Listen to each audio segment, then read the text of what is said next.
Hi everyone, and welcome to another episode of Noodle Journey, where we'll continue our deep dive of Samyang's Buldak product line with their tomato pasta entry. There's been some unexpected flavor profiles in the Buldak line that I've reviewed before, and so I thought with this video I would pick what is probably the most unique flavor left in my queue, which is this tomato pasta variety. I've been told on Reddit that this is basically going to be a South Korean spicy take on SpaghettiOs, which actually doesn't sound too bad to me, but we'll see. This is priced just like the other Buldak products in your local Asian market or online, around $7 to $10 for a 4-pack depending on where you find them, with an expected markup from third-party Amazon sellers. And don't worry, this is not one of the hard-to-find import-only varieties. These are pretty much all over the place. Sodium for this pack is 1,490 milligrams, or 65% of your daily allowance, which is not terrible for a tomato sauce product, which is usually loaded with salt. Inside the pack, we have a block of those terrific Buldak noodles. These are the roundish type, a sauce packet, and a powder packet.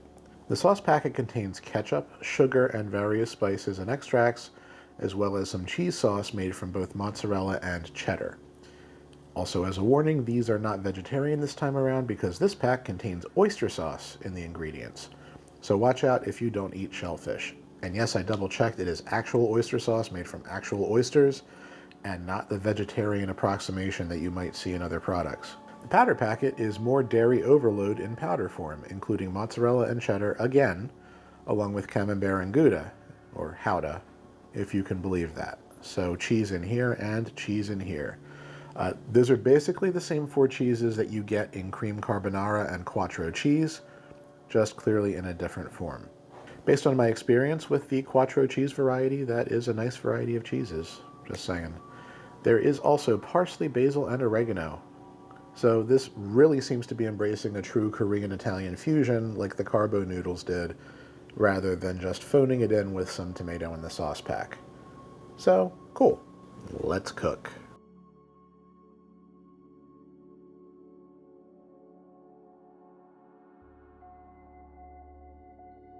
Okay, and here we go. Now I will say, at first smell, what I'm noticing mostly is the basil and oregano. The sauce itself, before I started in, didn't really have much of a tomato scent. It really just smelled kind of like other Buldak sauces, you know, with the kind of sweet umami smell that you expect from it. But as this is all settling together, it does kind of have a little bit of a cheesy tomato sauce odor to it. Yeah, let's give this a whirl.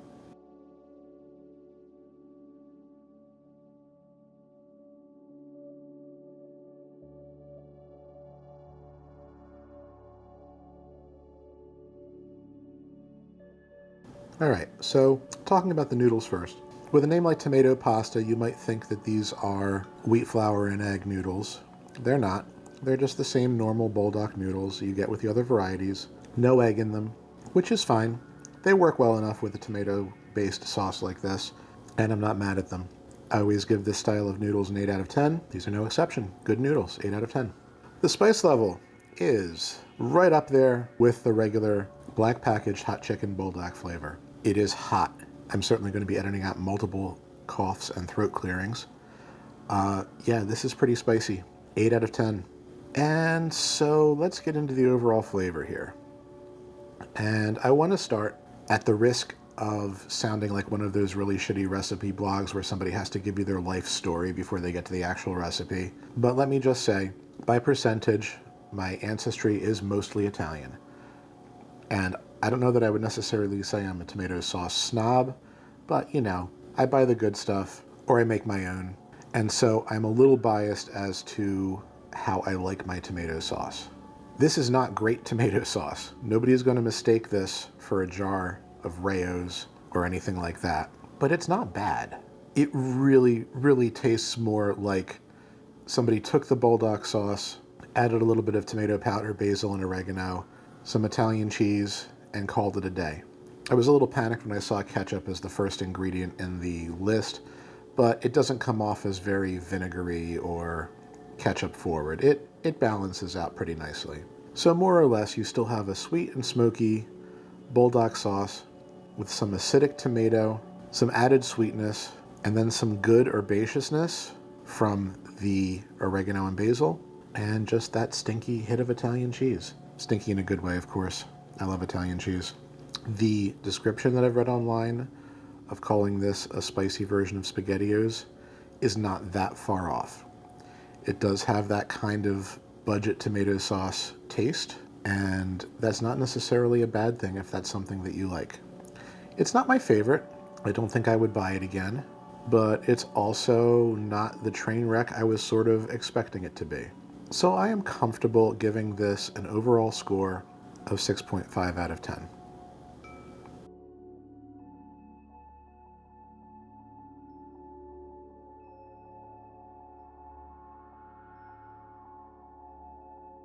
I've had raging debates with people before about whether or not sugar belongs in pasta sauce, and I'm sure you could also make a case for not enjoying the idea of Italian and East Asian fusion cuisine.